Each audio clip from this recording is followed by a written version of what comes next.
تعالوا نروح لمفاجأة تانية برضه.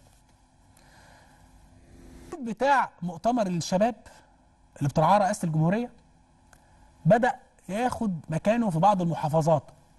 حاجة حلوة إن كل محافظة تعمل نفسها مؤتمر شبابي كده عشان مشاكل المحافظة ويناقشوا ثقافة المحافظة وتراثها ومشاكلها ومستقبلها. حاجة حلوة جدا. النهارده كان في مؤتمر أعماله شغالة في البحر الأحمر، مؤتمر لشباب محافظة البحر الأحمر، لكن حصل جزء كده غريب جدا. تصريح من السيد اللواء أحمد عبد الله محافظ البحر الأحمر عن مشكلة الكلاب الضالة في محافظة البحر الأحمر. أنا رأيي إن ده تصريح عفوي.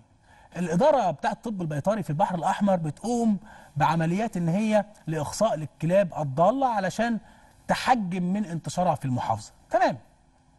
لكن فجأة محافظ البحر الأحمر يتفاعل مع الشباب ويقول لهم على فكرة أي شاب منكم يتمكن من اصطياد 5 كلاب ضالة بأي منطقة في البحر الأحمر هنصرف ليه 100 جنيه مكافأة بشرط إن هو يسلمها لمديرية الطب البيطري. يعني الكلب ب 20 جنيه؟ يعني إحنا نشغل شباب محافظ البحر الأحمر إن هم يدوروا على كلاب ضالة؟ أعتقد إن ده برضه القرار اللي هو مش مدروس، ده تصريح عفوي وطالع، فبالتالي ما ينفعش يطلع من مسؤول قرار غير مدروس. بالمناسبة في منطقة مثلا لما تيجي تبص على دهب او غيره هتلاقي الاجانب اللي عايشين هناك بيتعاملوا مع الكلاب البلدي خلاص كانها بقت كلاب خاصه.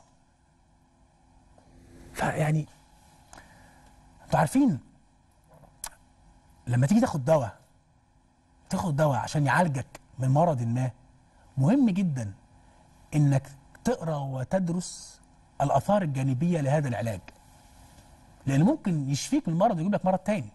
فممكن يكون ده حل، ممكن يكون ده حل بيقولوا السيد المحافظ، بس هو مش حل مجزي. يعني 100 جنيه اقعد اجري ورا 5 كلاب في الشارع عشان اخد 100 جنيه. كان ممكن تتعمل بشكل افضل من كده.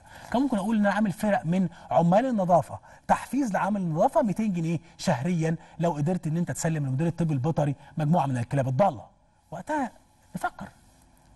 نفكر ونشوف هل حجم المشكله في البحر الاحمر محتاج اصلا ان نخوض هذه الحرب ولا لا. طيب